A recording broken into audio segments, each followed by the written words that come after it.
Hello everyone, I hope you all are doing well.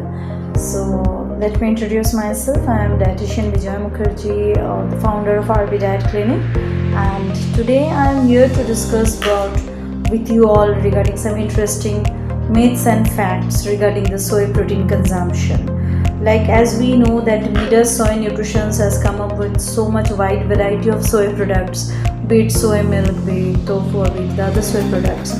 But after we have been getting many questions, many concerns, I must say, that if how these soy products are affecting our health. So let me tell you guys, there are many confusions about soy products which are available in the market, or even the soybean itself. So there are many confusion, or there are many myths about it. So I have received quite a lot of questions from the viewers after my first video. So here I'll go one by one. So let's start with it. First of all, that many people they're asking is all soy products are made from genetically modified organisms, that is the GMO. So people they do come up to me and say ki, oh my god, we have heard that these soybeans are genetically modified, so it is not good for the consumption. Now here let me tell you the actual fact. Actual fact is, yes, in America they do use genetically modified crops of soybeans to avoid the growth and development of the weeds, but then that do not alter the quality of the foodstuff, and hence the soybeans can be consumed by the people, because these are not going to affect the health, because many of the papers and many of the research journals has been published in support of the soy proteins, or in support of these, that these are not having any that kind of effect on our health. And rather, one more thing is that USDA organic regulations, they do exclude the genetic engineering methods. So it is not that all crops or all soybeans are GMOs, but yes, there are certain segments. But if you're talking about the India, or if you're talking about the people or the crops of the Indian scenario, or even in most of the cases, all crops are not your genetically modified. So these are still prevalent. The genetically modified crops are prevalent, but it is mainly in the Western countries and lesser in the Indian subcontinent. So people of India can actually have the soy nuggets, or the soybeans, or the soy milk, tofu, and everything. Next, another question that few of you have asked, eating soy, does it increase the breast cancer risk? This is really what to say. It's very interesting to know that soybeans or the soy products are having, or they are one of the richest source of isoflavones, and these isoflavones are having the estrogenic property. Okay, now many of the research papers has been published in support of this, that consumption of soybeans are actually not creating or not providing the support in the development of the breast cancer. However, people with breast cancer, when a study group, there are many research studies, however, it has been found that the people with breast cancer, when they were consuming soybean for quite a long period of time, or for quite a set duration period of time, actually their conditions, they got improved. So again, this is a myth that soybean consumption is leading to breast cancer. No, it is not like that. Soybean consumption is not leading to breast cancer, and rather the conditions are improving. So this is another soy actually, and it has also been found that the soy actually lowered the breast cancer risk. See, we all are having the cancer causing genes within us. We call it as oncogenes. Now when our genes get stimulated by certain factors, then in that case what happens, that our genes get stimulated, and then a particular cancer causing gene becomes very dominant in nature, and hence cancer causes. So here soybean has got no role play in terms of gathering, or in terms of providing a support in the cancer development. It is not so. So yes, it's thumbs up to the soy proteins, you can definitely have. So there is no concern with it. Another very important question that people are asking me,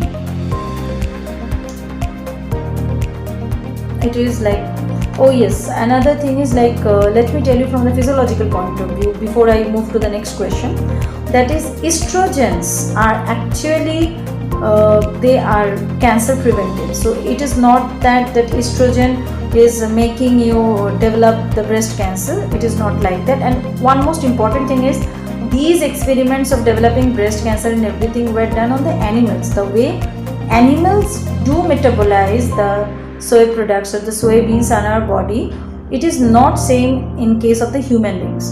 So human beings, they do metabolize in a separate way. So definitely you can go ahead, and the estrogens, they do have a protective role. They do play a protective role against cancer. So that is another interesting fact. Yes, this is very interesting, and many guys have come up with this question that soy causes feminization in men. Why they are thinking this? Because soybean is containing a lot of phytoestrogens, and phytoestrogens, so if what happens, estrogen is a female hormone. So if a male body start having a lot of female hormone, then they are in a thinking process that, oh my god, then I might turn feminine. My dear friends, it is not so.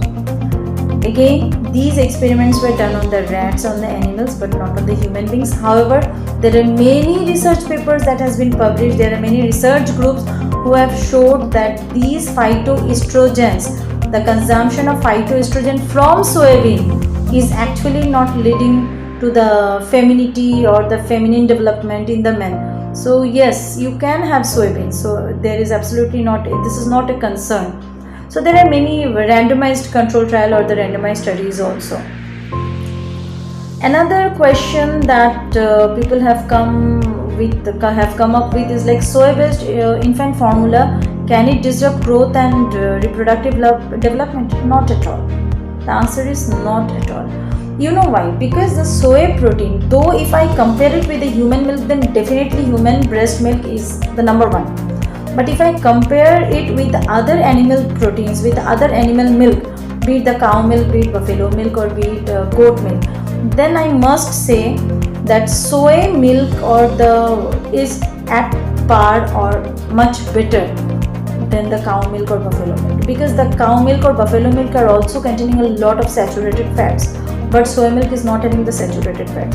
For growth and development, what we need most? We need proteins.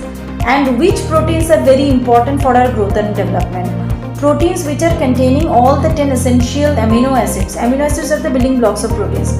So all the 10 essential amino acids, the protein which contain that, those proteins are known as the first class protein or complete proteins, and these proteins are basically responsible for the growth and development. So of course you can have soy milk or you can have soy products, because soy milk contains, especially this Mida Soy Nutritions, the products of the Mida Soy Nutritions, they do contain all the 10 essential amino acids which are basically responsible for the growth and development of a child. So yes, again a thumbs up that you can give soy milk to your child, especially if your child is lactose intolerant, then there is no other alternative. Please go ahead with the soy milk, and that way their growth and development is no way going to get affected, and you can get a very good result. So for the growth and development, and for the children, you can give at least twice. You can give, instead of the milk that you have been giving, you can definitely try out with the soy milk during their breakfast, or even in the evening time. So you can definitely give it. So today for this, like, I have covered a few myths or the few queries that I have faced from the viewers that they have asked. So I'll continue with my some more myths and facts in my next episode. Till then, please do watch the video, and you can definitely put forth your query if you have, and I'll be happy to answer those. So till then, and if there are any more queries in your mind, you can definitely jot it down. You can also put it in the comment section, and we will definitely come up with the answers. Thank you and stay blessed.